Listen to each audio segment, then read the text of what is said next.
Okay, 4-pound mold. Probably bought her. Have a big one. Might help.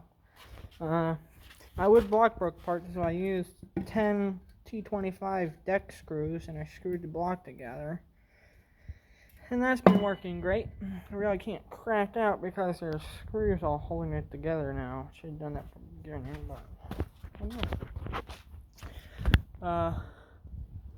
This is where we're at. Here's a little of that. But, okay.